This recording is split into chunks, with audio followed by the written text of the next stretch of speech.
교황청 면벌부 판매를 비판하면서 1519년에 독일에서 이 루터에 의해서 종교개혁이 시작이 됐죠. 그죠?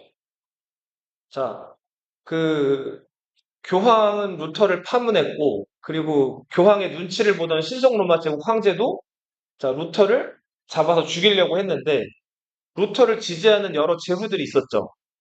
그들이 루터를 숨겨주고, 자, 그들과 황제를 지지하는 세력 간의 이제 전쟁이 벌어지면서 종교 전쟁이 시작이 됐단 말이에요.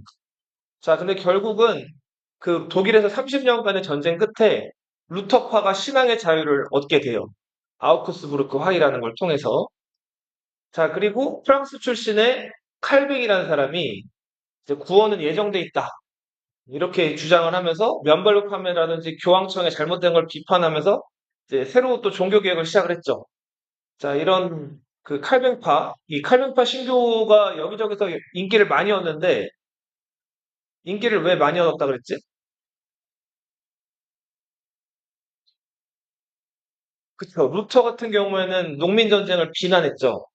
그래서 농민들이라든지 저 서민들한테는 외면당했다면 이 칼뱅파는 그런 게 없었고 그리고 또 이제 보통 중세 카톨릭은 돈 많이 벌면은 11조든 헌금이든 기부든 여러 형태로 교회에다 다 바쳐야지만 천국 간다고 얘기를 했죠.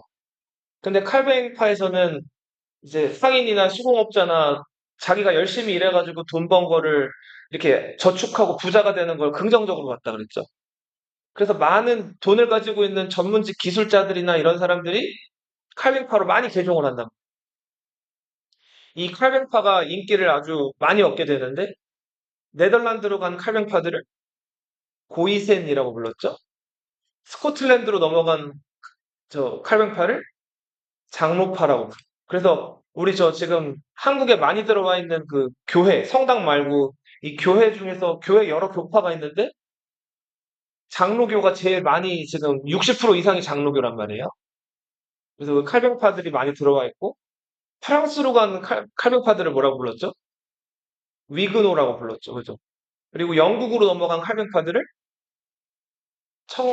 청교도라고 불렀죠. 그죠? 그래서 네, 그 청교도라고 불리게 됐죠. 영국은 국왕이 원래는 헨리 8세랑 국왕이 교황청 말을 아주 잘 듣는 사람이었는데 여자 문제가 좀 심각했죠. 아라곤의 캐서린이랑 이제 딸밖에 없다 보니까 이혼하기 위해서 막 이제 뭐 온갖 방법을 다 동원했죠. 캐서린의 시녀 엠블린에게 반해가지고 이혼하려고 자기가 교회 수장이라는 걸 선포했잖아요. 그러면서 새로 생겨난 종교가 영국 성공회라는 종교였죠. 그죠? 이 성공회는 기본적으로 카톨릭 의식이라든지 교리 대부분을 다 가져왔고, 다만 이제 교회 수장을 로마 교황이 아니라 영국 왕이 이제 영국 교회의 그 수장이 된다는 그런 이제 명령을 발표하면서 만들어진 종교죠. 그죠?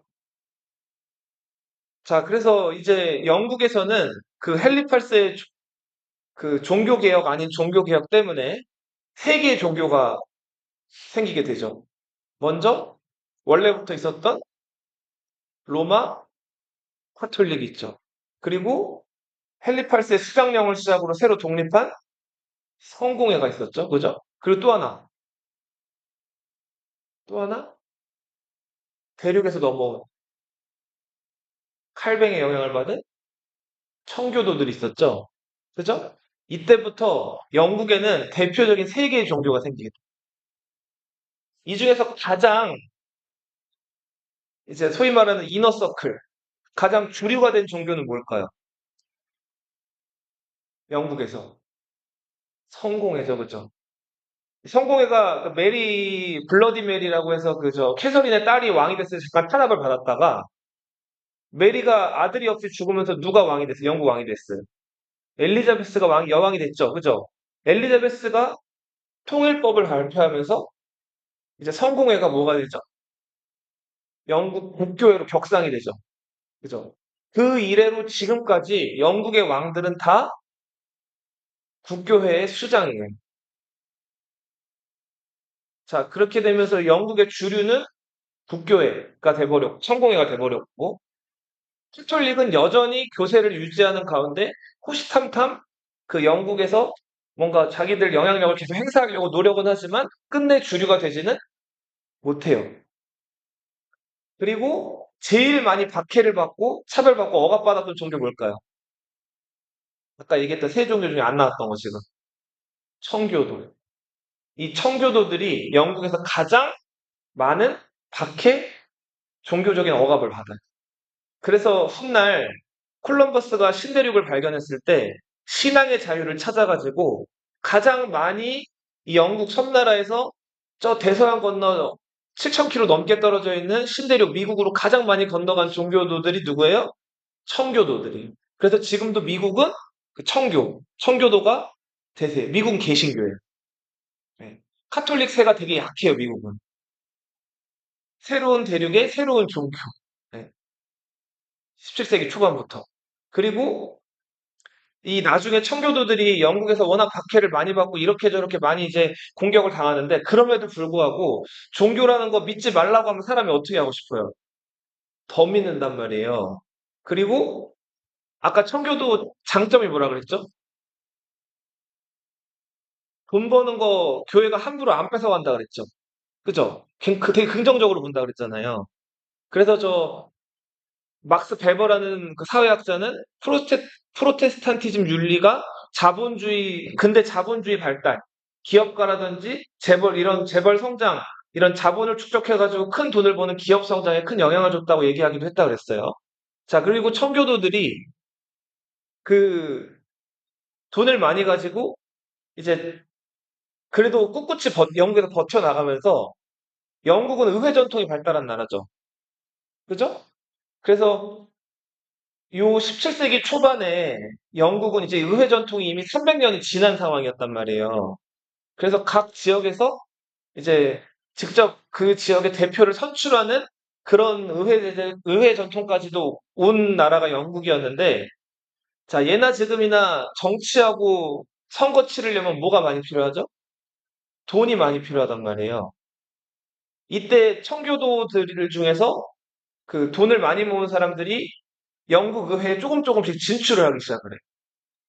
그러면서 점점 그 숫자가 늘어난단 말이에요. 처음에는 얼마 안 되는, 한 줌밖에 안 되는 세력이었는데, 세력이 늘어나면서 이들이 점점 목소리를 내기 시작하고, 영국 왕은 그럼에도 불구하고 아랑곳하지 않고 자기 마음대로 세금을 거두고, 자기 마음대로 말 안 듣는 의원들을 막 가두고 이랬단 말이에요. 400년 전에 그 실즈왕 존이 대헌장을 승인했음에도 불구하고 그렇게 영국 왕들은 여전히 권력을 막 휘두르려고 했어요. 근데 보세요. 엘리자베스 1세라는 군주는 굉장히 뛰어난 군주였어요. 의회가 자기 앞으로 할당한, 그러니까 영국 왕들은 왕이자 국가기관이기 때문에 의회에서 일정 그 세금을 거두면 일정 예산을 왕 쓰라고 왕 경비로 할당을 한단 말이에요. 엘리자베스 1세는 근데 굉장히 검소하고 그 의회가 할당한 예산도 항상 남겼어요. 뭐 사치를 부리거나 그러질 않았기 때문에. 근데 문제는 그 엘리자베스 1세 뒤로 즉위한 왕들이 전혀 그렇지를 못했어요. 그래서 세금을 또 막 거두고 마음대로 의원들 가두고 자기 말 안 듣는 사람들 자기 마음대로 하려다 보니까 의회랑 계속 어떻게 됐을까요, 왕들이? 부딪혔단 말이에요. 자, 이때 이제 참다 열받은 청교도들이 모여가지고 왕에 대해서 반기를 들어요. 이게 영국에서 일어난 최초의 혁명, 청교도 혁명. 무슨 혁명? 청교도 혁명. 그건 나중에 또 얘기를 할 텐데, 이 청교도 혁명 단계에서 왕당파, 국왕을 지지하는 파, 그리고 의회파, 청교도를 지지하는 의회파 간의 내전이 벌어지는데 7년간의 내전이 벌어져요. 여기서 누가 이겼을까요? 그쵸. 돈을 쥐고 있는 청교도 의회파가 승리한단 말이에요. 이제 철기군이라고 해가지고 그 철제 갑옷과 무기로 무장하고 강력한 그 소총으로 무장한 그 철기군, 네. 아이언사이드라고 불리는 철기군이 활약을 해서 왕당파를 다 깨버린단 말이에요. 찰스 1세는 스코틀랜드로 도망갔다가 다시 잡혀오거든요. 어떻게 됐을 것 같아요? 국왕이 목이 잘려요. 자, 영국 역사에서 처음이자 마지막으로 국왕의 목을 신하들이 잘라버린 사건. 이게 청교도 혁명. 그리고 나서 영국은 이제 이후에 또 한 번의 혁명을 더 거친 다음에 오늘날에 우리가 알고 있는 그 오랜 의회 전통의 영국으로 거듭나게 되는데, 아무튼 영국은 그건 이제 좀 나중 얘기고, 그 나중에 영국의 첫 혁명을 주도한 게 어떤 종교를 가진 사람들이었다? 칼뱅의 종교계에서 태어난 청교도들이 주도한 혁명이에요. 이렇게 알아두시고, 자, 그리고 이 카톨릭은 카톨릭대로 신교가 막 확산하는 걸 막으려고 했다 그랬죠. 먼저 이 카톨릭에서 문제 생기면은 대책회의 여는데 그걸 뭐라고 했죠? 공, 공의회라고 했죠. 이 공의회, 트리엔트라는 곳에서 공의회를 열어가지고 이제 면벌부를 더 이상 팔겠다 그랬어요? 안 팔겠다 그랬어요? 면벌부는 완전히 합법인데 이제 팔지는 않겠다는 거예요. 이게 카톨릭의 잘못을 인정하는 방법이라 그랬죠? 공식적으로 잘못했다고는 절대로 인정하지 않아요. 그리고 카톨릭 교리 같은 것들을 재확인하고 또 신대륙도 발견했겠다. 이제 전도하거나 선교해야 될 지역이나 사람들이 많아진 거예요. 요 무렵에. 그래서 새로 선교단체를 만들었다 그랬죠. 자, 그 단체가 예수회라는 단체였죠. 그죠? 그 예수회를 만들었던 사람이 스페인의 로욜라라는 사람이었어요. 그죠? 이런 식으로 자체적으로 이제 이런 그러니까 신교의 확산에 대해서 카톨릭이 대응을, 그리고 이 네덜란드 지역, 예전에 플랑드르라고 불렸죠. 이 네덜란드 지역은 그 플랑드르라고 불리면서 청어잡이, 그리고 저 모직물 공업으로 돈을 많이 번 사람들이 여기 많이 살았다 그랬죠. 그죠? 그러다 보니까 카톨릭 믿는 사람이 많았을까요? 신교 영향력이 더 강했을까요? 돈 많이 번 사람들이 교회에다가 아무 이유도 없이 교회에 세금 내는 거 좋아할 리가 없죠. 신교 영향력이 강했다 그랬죠. 그죠? 일찍부터 사람이 왔다 갔다 하는 무역도 발달하고 돈 번 사람들이 많이 있는 곳이다 보니까 중세의 아주 오랜 전통, 금기시 되어 오던 것들이 네덜란드에서만큼은 어떻다 그랬어요. 비교적. 자유로웠다 그랬죠. 그죠?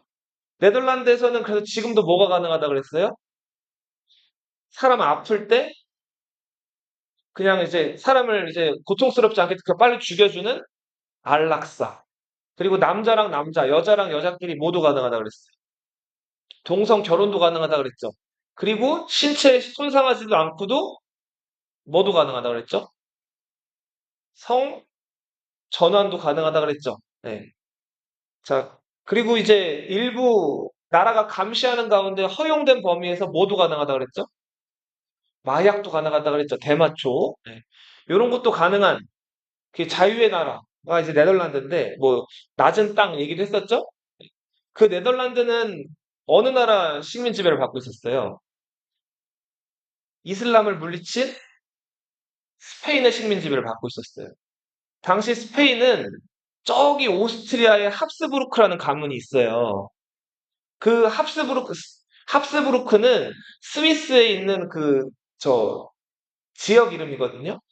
그 합스부르크 가문의 이제 혈통들이 신성로마 제국 황제를 독점했고, 당시 이제 합스부르크 가문에서는 또 유명한 말이 전해져요. 선생님 봐봐.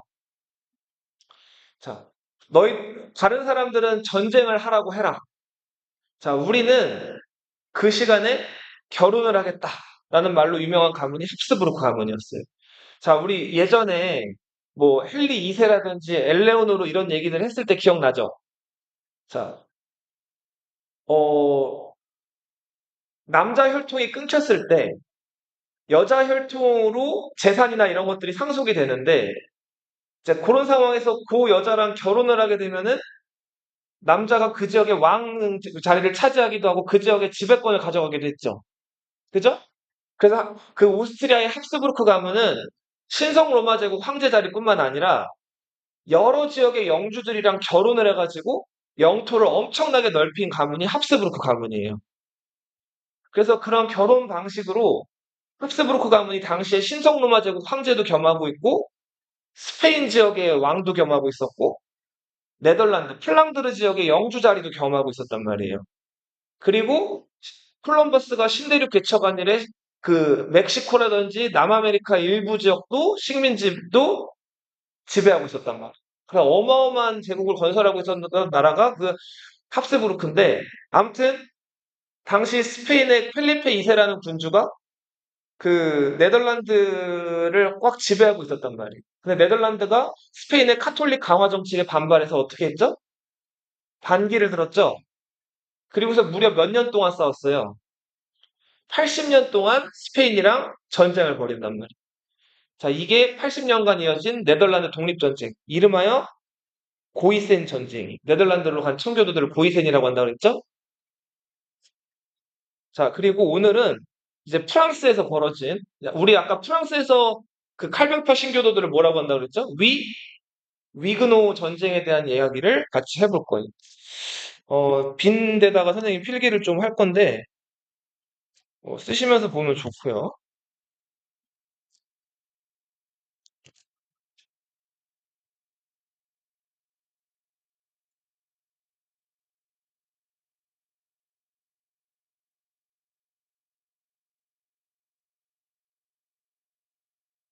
작년부터 1598년까지. 우리나라 이제 임진왜란 있었을 무렵에, 예, 그때 16세기 중후반의 얘기인데, 자, 보세요. 그, 프랑스에는 당시 카페 왕조의 뒤를 이어서 무슨 왕조가 지배하고 있었죠? 발, 발루아 왕조가 프랑스를 지배하고 있었죠. 예. 백년 전쟁에서 영국이 이겨요, 프랑스가 이겨요? 프랑스가 이기죠. 백년 전쟁 끝이 1453년이에요. 그로부터 지금 100년 정도 지난 시기죠. 그죠? 그 기간 동안 프랑스에서는 이 발루아 왕실이 왕권을 차츰차츰 강화해가지고 이전에 중세 카페 왕조나 백년 전쟁 전에 프랑스와는 완전히 다른 상당히 강력한 왕권이 있는 그 나라로 프랑스가 바뀐 상황. 자, 요 발루아 왕조에 이제 이 왕부터 쓸 텐데 앙리 2세라는 군주가 있었어요. 앙리 2세. 자, 앙리 2세의 부인은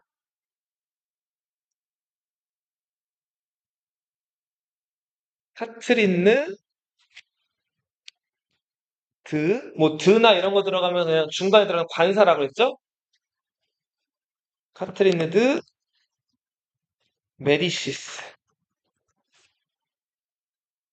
자, 요거 예, 그 이탈리아 여자였거든, 이 사람이. 어느 나라 사람이라고요? 이탈리아.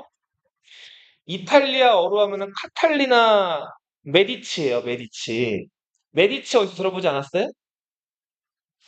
미켈란젤로나 라파엘로 같이 르네상스 그 예술가들 후원했던 가문이 메디치 가문이에요. 그 메디치 가문은 상인 가문이에요, 상인 가문. 돈을 엄청 많이 벌어가지고 그 이탈리아 피렌체라든지 이런 데서 그 피렌체 지역을 사실상 다스리면서 여러 예술가들을 후원했던 그 금융업의 대부, 큰손 가문이 메디치 가문이었단 말이에요.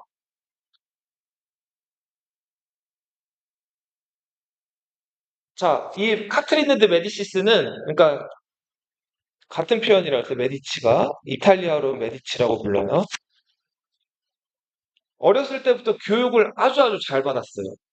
그래서 뭐 5개 국어, 그리스어, 라틴어, 프랑스어, 스페인어, 뭐 다른 나라 뭐 독일어 이런 언어를 다 구사할 수 있었고 물리학, 심리학, 지리학 정말 만물 박사라고 불릴 정도로 굉장히 교육을 잘 받은 그런 뛰어난 여인이었어요. 그리고 이렇게 교육을 잘 받았다는 거는 그걸 잘 흡수했다는 거죠. 굉장히 머리나 정치력 이런 것도 어땠을까요? 아주 아주 뛰어났다.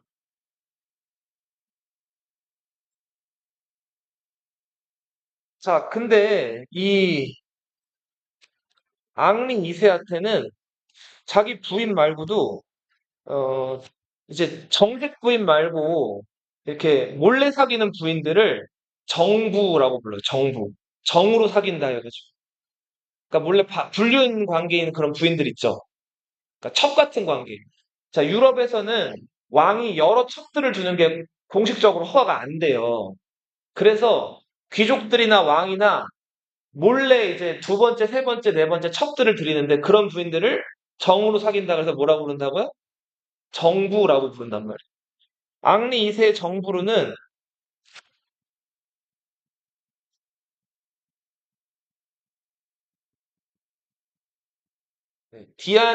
디안 드 푸아티에라는 여인이 있었어요. 앙리 2세보다 나이가 19살이나 더 많은 여자였어요. 그래도 재미난 거는 이 디안과 카트리네 드 메디시스가 육촌 정도 되는 관계였어요.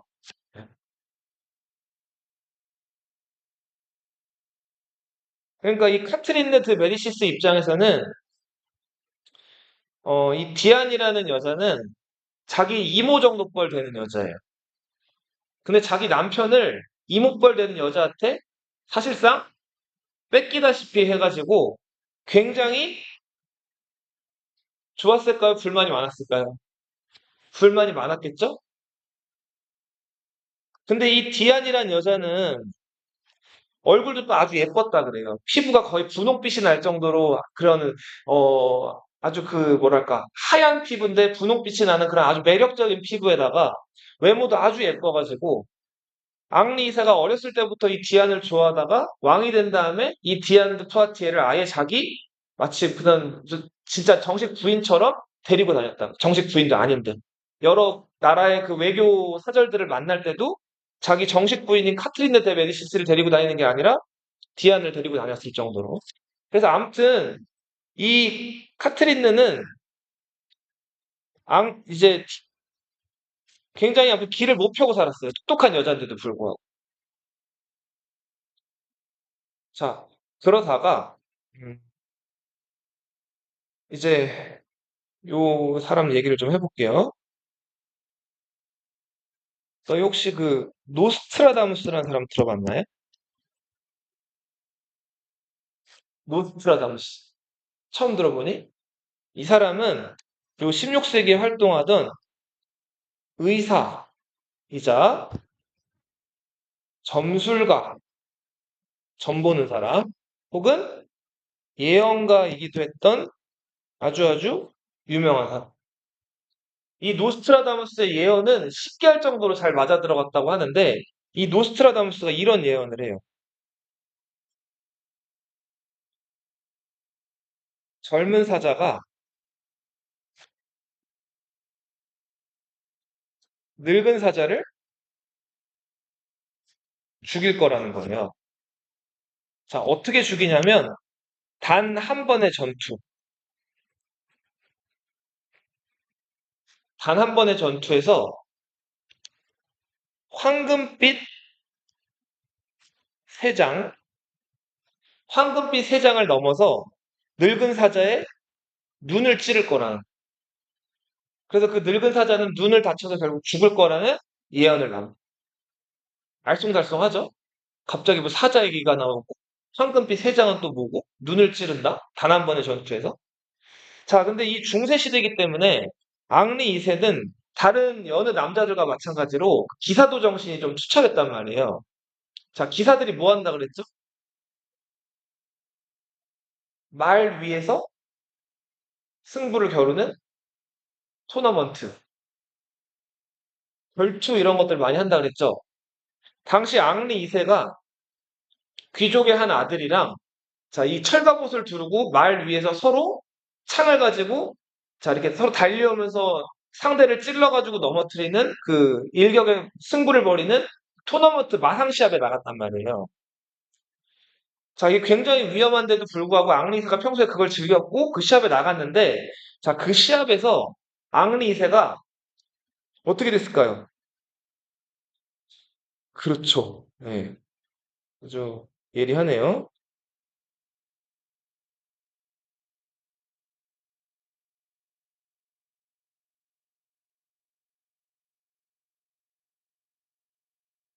자, 요게 그 사파인데, 자, 보시면은, 앙리새가 이렇게 고꾸라지고 있죠? 그죠? 상대편이 이 긴 창으로 앙리새 어딜 찔렀을까요? 요 지금 눈으로 상대방 볼 수 있게끔 철갑옷 안에 남아있는 요 틈으로 이 앙리새 눈을 찌른 거예요. 마침 또 앙리새가 입고 있던 옷이 어떤 색깔이에요? 황금빛 옷이죠? 그죠? 황금빛 세장 너머로 눈을 공격당해가지고 단 한 번의 전투에서 죽을 거라고 했는데, 자, 이 젊은 사자가 그래서 늙은 사자를 어떻게 해버린 거예요? 그쵸. 눈을 찔려서 다친 다음에 한 열흘 정도 끙끙 앓다가 결국은 앙리새가 죽게 된단 말이에요. 자, 앙리새에게는 카트, 앙리새가 죽으면서 앙리새의 사랑을 받았던 이 나이 많은 디아는 어떻게 됐을까요? 당연히 몰락을 하게 되죠. 이제 몰락을 해서 쫓겨나게 되고, 이 앙리새 부인이었던 누구? 카트린느. 이 드디어 카트린느 시대가 와요. 자, 카트린느는 앙리새와의 사이에서 여러 자식들이 있었는데 쭉 써볼게요. 큰아들이 프랑스와 이세였어요. 둘째 아들, 자, 둘째는 딸이었는데 딸은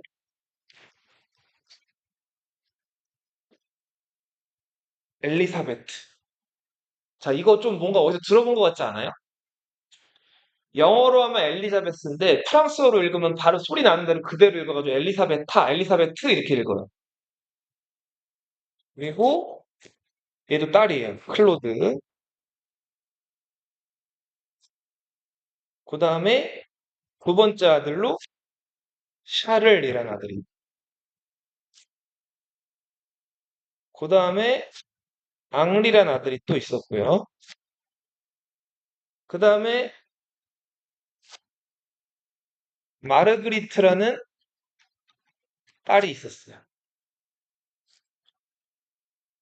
그리고 막내 아들로 막내 딸은 마르그리트, 막내 아들은 알랑송이라는 아들이 있었어요. 자, 아버지 앙리 2세가 죽었으니까 누가 왕이 됐을까요? 프랑스와 2세가 이제 14살의 나이로 왕이 된단 말이에요. 15살의 나이로. 자, 그리고 프랑스와 2세가 뭔가 이제 15살의 왕이 돼가지고 어린 나이죠. 뭔가 해보기도 전에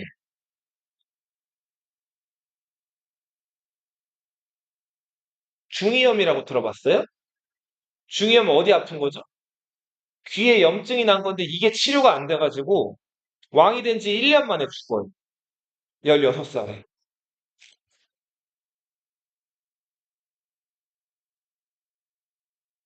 자, 그래서, 그리고 이 엘리사베트랑 클로드는 딸들이기 때문에, 당시 이제 왕위 후보에는 제외가 됐죠. 스페인 같은 경우에는 여자가 왕이 될 수도 있었는데, 영국이나, 프랑스는 철저하게 남자만 왕위 계승이 가능했기 때문에, 얘네들은 왕위 계승에서 제외가 됐는데, 그냥 요거는 좀 TMI로 알아두실게. 엘리사베트는 요 당시에 누구랑 결혼을 하냐면, 펠리페 2세.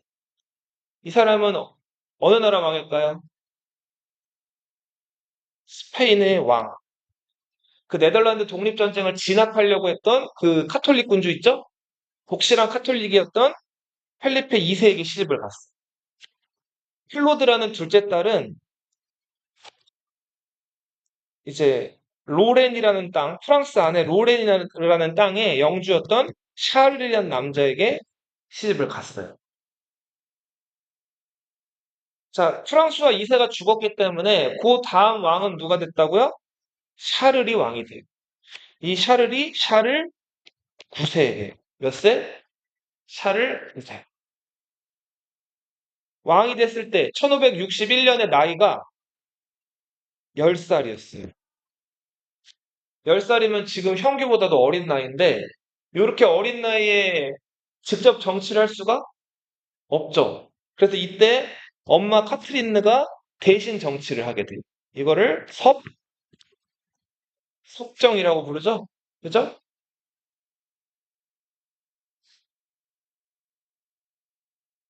자, 지금 프랑스 왕실 얘기를 쭉 하고 있는데, 자, 요 당시 프랑스는 굉장히 어수선했어요. 아까 말씀드렸듯이, 우리 수업 초반부에 말씀드렸듯이, 먼저 종교개혁의 지금 영향 때문에 그 신교도들이 막 득세해가지고 서로 프랑스에서 막 불교랑 신교가 치고받고 싸우는 상황이었단 말이에요. 자, 근데 신교가 아무리 인기가 많더라도 우리 전통의 보수적인 이 왕실은 다 뭐를 믿을까요? 다 가톨릭을 믿죠.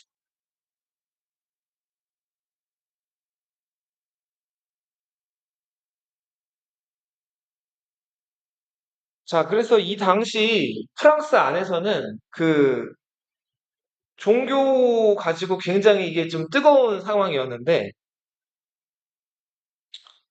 이 종교 간의 대립이 심했는데 왕실은 다 전체적으로 어떤 종교를 믿었다고요? 당연히 카톨릭을 믿었단 말이에요. 그래서 이제 카톨릭 진영과 프랑스 내에서 위그노라고 불리는 그룹이 이제 대립을 치열하게 하고 있었어요.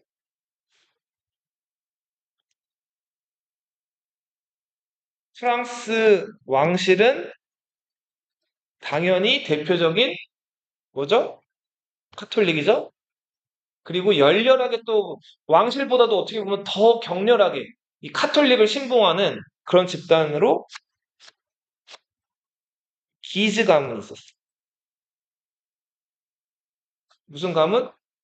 기즈 가문. 이 기즈 가문의 당주, 그러니까 기즈 가문의 최고 책임자가 프랑수아라는 사람. 프랑수아 드 기즈예요. 그러니까. 근데 이 프랑수아 기즈가 신교와의 전쟁에서 암살을 당해요. 그리고는 이 기즈 가문을 이끌게 된 거는 프랑스와 드 기즈의 아들이었던 앙리 드 기즈였어요. 앙리 드 기즈 입장에서는 자기 아버지가 신교도들 손에 죽었단 말이에요. 어떨까요? 신교를 좋아할까요? 아주 미워할, 아주 미워했겠죠? 신교도들을 다 프랑스에서 없애버려야 된다고 주장했던 사람이 이 사람이었어. 앙리 드 기즈.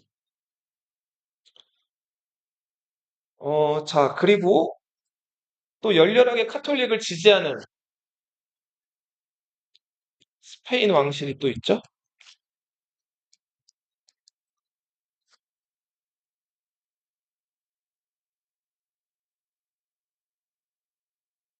당연히 로마 교황청과 그 딸린 성직자들도 카톨릭이겠죠? 자, 그러면은 반면에 위그노에 해당하는 사람들, 이 프랑스가 스페인이랑 붙어 있죠. 우리 전에 지도 본 적 기억나요? 프랑스랑 스페인 접경지대인데 이제 스페인 영향을 더 많이 받고 스페인에 실제로 이제 지배를 받았던 그 접경지대에 있던 나라로 나바르라는 나라가 있었어요. 이 당시에는 프랑스령이었어요. 프랑스 남서부에 있는 지역이에요. 따라 읽어보세요. 뭐라고요? 나바르. 왕국이 아니라 제후가 지배하니까 뭐였을까요? 공국이었겠죠? 그죠? 이 나바르 공국의 후계자는 스페인은 아까 여자도 왕이 될 수가 있다 그랬죠? 그죠? 그래서 이 나바르 공국의 요 당시 아들 혈통이 끊겨가지고 여자가 이 나바르 공국의 여왕으로 있었는데 그 여왕이 잔 달브레였어요. 이 잔을 스페인어로 읽으면 후안나 이렇게 읽어가지고 후아나 3세라고도 하는데 잔 달브레. 이 잔 달브레는 태어나면서부터는 카톨릭이었는데 이 당시 프랑스에서 신교가 막 유행을 하면서 신교에 관심을 갖게 됐는데 그 당시 칼뱅, 그 신교를 이끌던 칼뱅의 편지를 직접 받아보고 여러 가지 신교도에 관심을 가지다가 완전히 신교도로 넘어간 신교도로 개종한 사람이 이 잔 달브레라는 여자였어요. 이 사람은 나바르 공국의 이제 여자 군주였죠. 잔 달브레의 남편이 앙투안 부르봉이라는 사람이었는데 이 사람은 이제 부르봉은 어디 있던 지역이냐면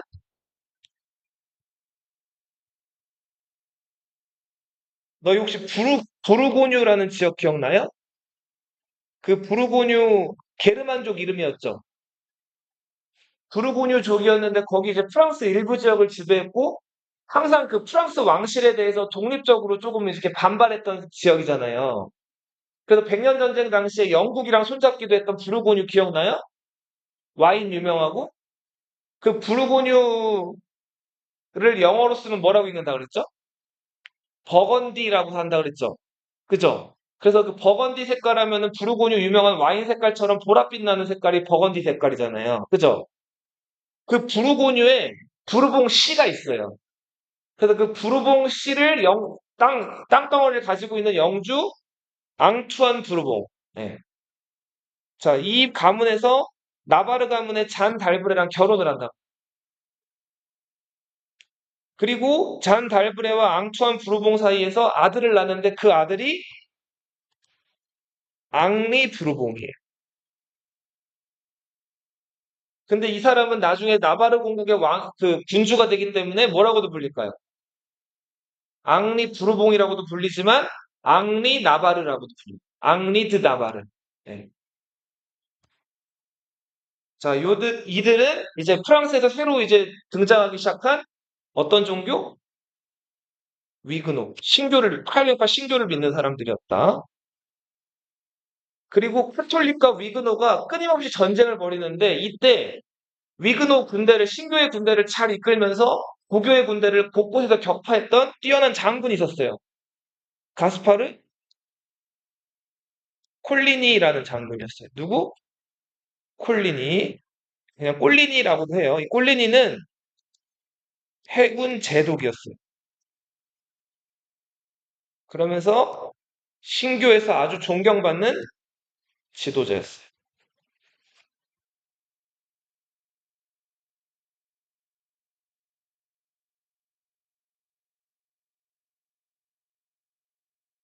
자,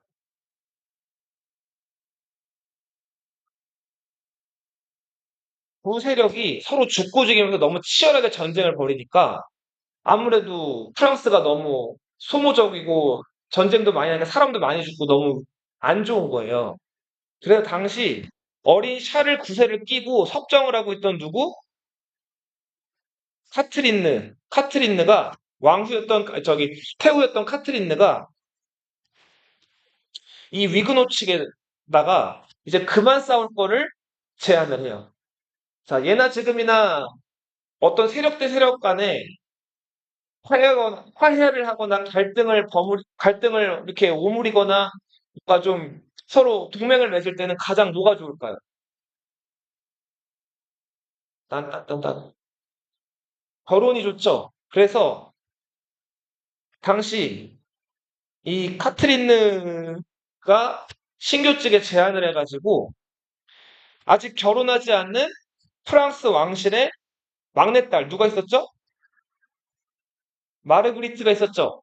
이 마르그리트는 줄여서 별명이 마고였단 말이에요. 이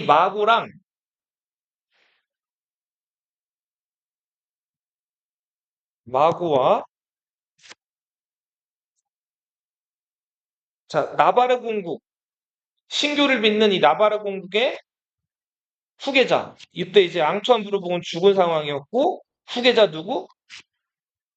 앙리 부르봉을 앙리 나바르라고도 한다 그랬죠? 결혼을 시키기로 해요. 이게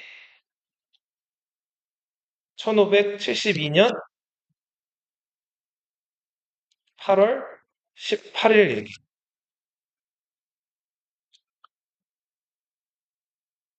아, 근데 요전에 두 가지 사건이 더 있었는데, 그 얘기를 좀 먼저 하면은, 먼저, 이 카트린느, 섭정하라고 했던 카트린느가, 자, 워낙 이 위그노랑 저 신교의 대립이 치열하니까, 부교의 대립이 치열하니까, 1562년에 1월에 생제르망, 이거는 파리에 있는 거리 이름이에요.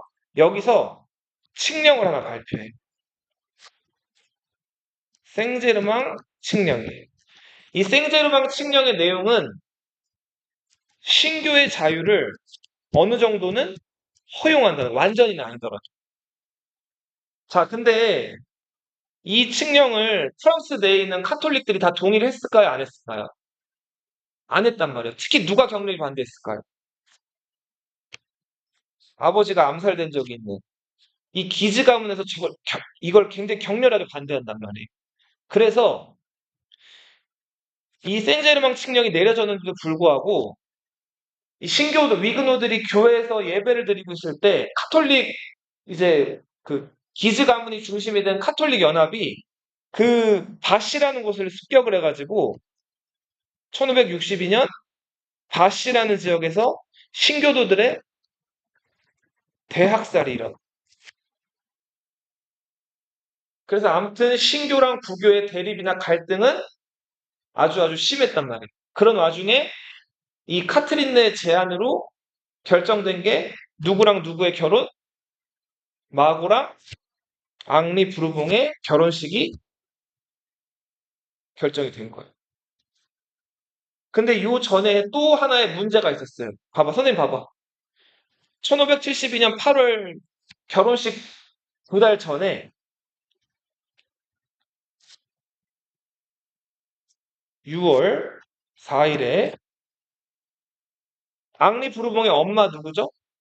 잔 나바르 공국의 여왕이었던 잔 달브레가 아들보다 먼저 파리에 방문을 해요. 파리가 어떤 곳인지도 보고 그 프랑스 왕실 사람들도 미리 한번 만나보는 차원에서 먼저 파리를 간단 말이에요.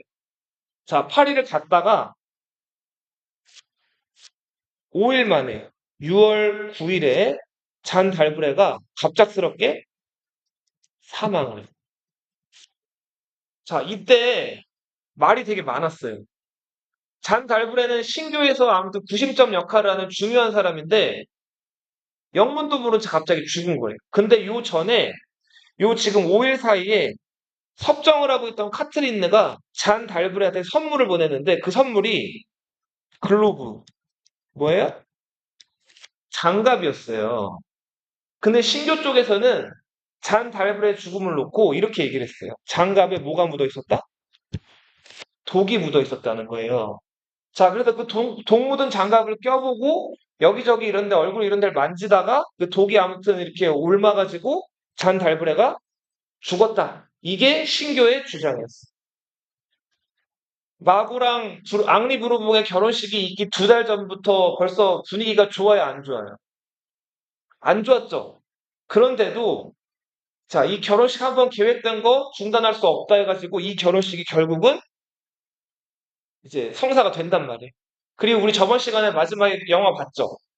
그 결혼식 자리에서 그 성원 선언, 그러니까 서로 영원히 사랑하겠습니까? 하고 물어봤는데 앙리 부르봉은 그렇다고 대답을 했죠. 근데 마고는 대답을 했어요, 안 했어요? 대답을 안 했죠. 그래서 뒤에서 오빠가 어떻게 해요?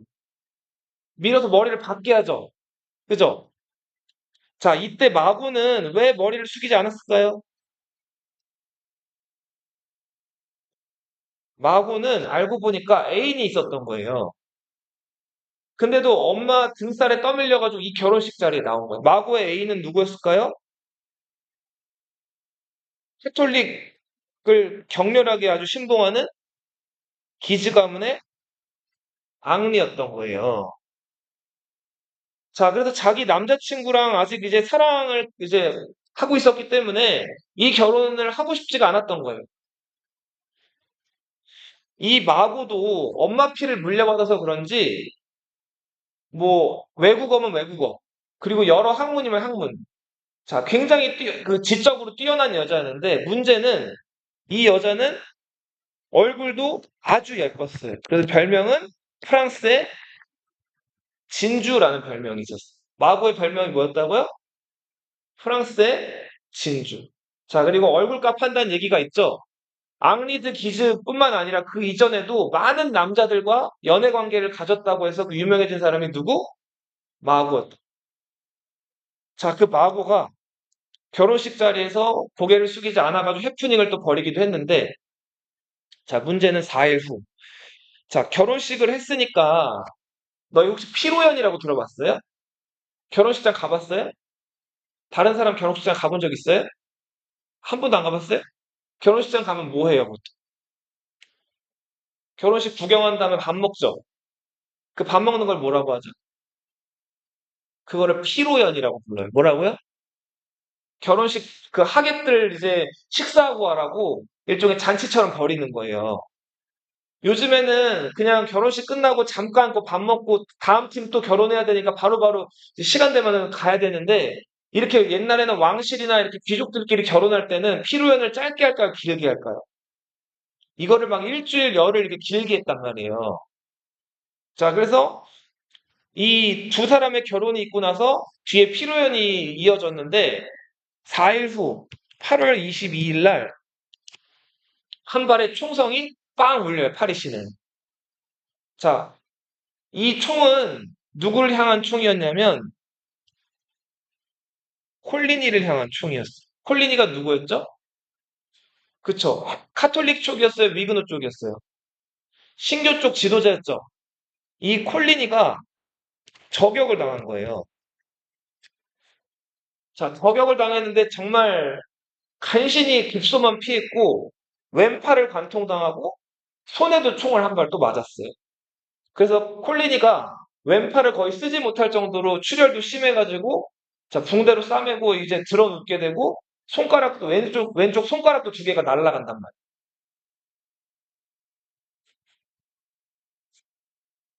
자 콜리니를 존경하고 따르던 파리 안에 있던 신교도들이 화가 많이 났어요. 그래서 누구를 찾아갔냐면 섭정을 하고 있는 캐트리느를 찾아간단 말이에요. 자 신교도들이 대거 항의를 하는 일들이 벌어지게 돼요. 자 이런 상황에서 신교도들이 워낙 격렬하게 마치 뭐 궁궐을 넘을 것처럼 왕실 성을 넘을 것처럼 너무 격렬하게 와서 항의를 하니까 자, 이 카트린네를 비롯한 카톨릭 세력들이 어떻게 생각했을까요? 저것들 봐라. 저러다 우리 저네들 공격하는 거 아니야? 자, 우리 이거 잘못되는 거 아니야? 이렇게 생각을 했겠죠.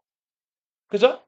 자, 그래서 이 당시 카톨릭의 수장이자 어린 아들 대신에 섭정하고 있던 누구? 카트린느.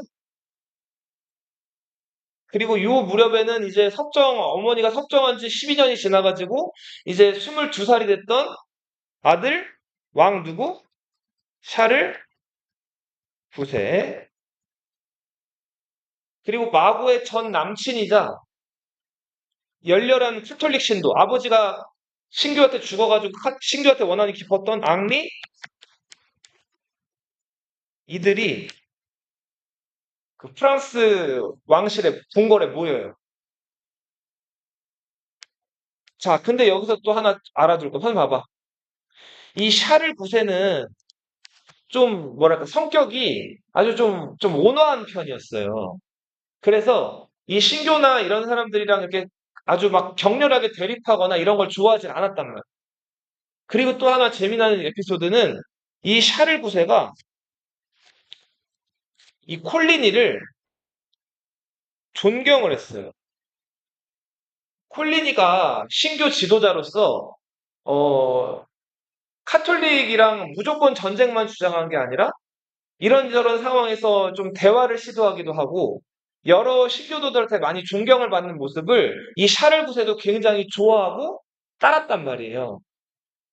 개인적인 감정이지만. 자, 요런 상황이었는데 그래도 지금 아무튼 샤를 9세는 결국은 신교 편은 아니고 카톨릭 측에 있는 사람이죠. 그죠? 자, 카트린느가 중심이 돼가지고 이들을 모아놓고 회의를 벌여요. 자, 저거 신교도들 저대로 냅뒀다가는 우리가 당할 거니까 당하느니 먼저 어떻게 하자? 공격을 하자는 거예요. 자, 샤를 9세는 망설였지만 어쩔 수 없이 결국 엄마 등살에 못 이겨가지고 신교를 공격하라는 명령에 동의를 한단 말이에요. 그리고 이틀 후 8월 24일 예수의 제자였던 성스러운 성 바르톨로메오 축일. 바르톨로메오가 태어난 날. 이제 세연이 성당 다녀서 알겠지만 여러 성인들의 생일이나 이런 것들을 성당에서 기념하죠. 그 축일에 밤에 이 프랑스 왕실과 앙리 기즈 가문이 중심이 된 카톨릭 세력들이 무차별적으로 신교도들을 공격을 해요. 이게 그 유명한 성 바르톨로메오 축일의 픽살이에요. 이게 언제 일어났다고요? 마고와 앙리 부르봉의 결혼식 피로연 기간에 일어났다 그랬죠? 그죠? 자, 그래서 역사에서는 이 결혼식을 뭐라고 부르냐면 피의 결혼식이라고. 무슨 결혼식? 피의 결혼식.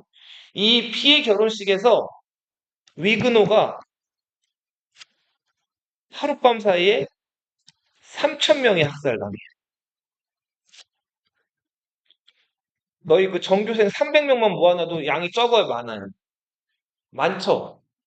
자, 파리 시내에 있던 3,000명의 위그노가 학살이 돼요. 자, 근데 정작 이 결혼식의 주인공이자 당사자였던 마구는 이 일이 일어나기 전에 이 사실을 알았을까요? 몰랐어요. 이거를 전혀 몰랐단 말이에요. 자, 근데 갑자기 결혼식 피로연 중에 이 카톨릭 교도들이 막 칼을 뽑아들고 신교도들을 무자비하게 죽이는 거예요. 마고는 너무너무 당황했고 한편으로는 엄마한테 어땠을까요? 매우 매우. 자기 결혼식 날 이런 끔찍한 일을 저지른 거죠, 엄마가. 엄마가 너무너무 원망스러웠단 말이에요. 자, 그런 와중에 지금 가장 목숨이 간당간당하고 위태로운 사람이 누구예요? 앙리 부르봉이죠. 이 사람 종교가 뭐였어요? 위그노죠. 그죠? 자, 그래서 막 흥분한 그 카톨릭 신도들이 앙리 부르봉도 죽여야 된다고 앙리 부르봉을 막 찾아다녔단 말이에요. 자, 그래서 앙리 부르봉은 자기가 여기서 죽나 싶었는데 뜻밖의 자, 누가 앙리 부르봉을 지켰을까요? 자기 결혼식이 엉망이 돼가지고 엄마한테 화가 많이 났던 누구? 마고가 평소에도 엄마 말을 잘 안 들었단 말이에요. 근데 자기 결혼식을 이렇게 망친 엄마가 더 미우니까 자, 자기 남편을 데리고 와가지고 자기 남편은 절대 죽이지 말라 그래. 자기 결혼식을 이렇게 엉망으로 만들어 놓고 자기 남편까지 죽이는 건 안 된다. 자, 공주가 이렇게 떼를 쓰고 이제 와가지고 막 이렇게 떼를 쓰니까 이 지금 조금 죄책감을 느끼고 있던 오빠 마음이 좀 약해지기 시작해요. 그리고 카트린느가 생각해 봤을 때도 앙리 부르봉은 그냥 신교도가 아니죠. 신교도 대표죠. 이 사람 만약에 죽이게 되거나 잘못 건드리면은 프랑스 안에 있는 다른 신교도들 극심한 또 반발을 할 수가 있죠. 자, 그래서 이 앙리 부르봉을 살려주기로 하는데 대신 조건을 하나 걸어. 어떤 조건이었을 것 같아요? 앙리 부르봉이 이 지금 피비린내 나는 파리에서 살아날 수 있는 유일한 방법. 뭐? 개종을 하나. 맞아요. 자, 그래서 결국은 마고도도 설득을 해요. 그래서 앙리 부르봉이 살아남기 위해서 어쩔 수 없이 신교에서 뭘로? 주교로 개종을 합니다. 자, 그래서 일시적으로 앙리 부르고 목숨을 건지게 되죠. 자, 오늘은 여기까지 할게요. 뒤에 얘기 좀 더 있는데 요건 다음 시간에 더 할게요.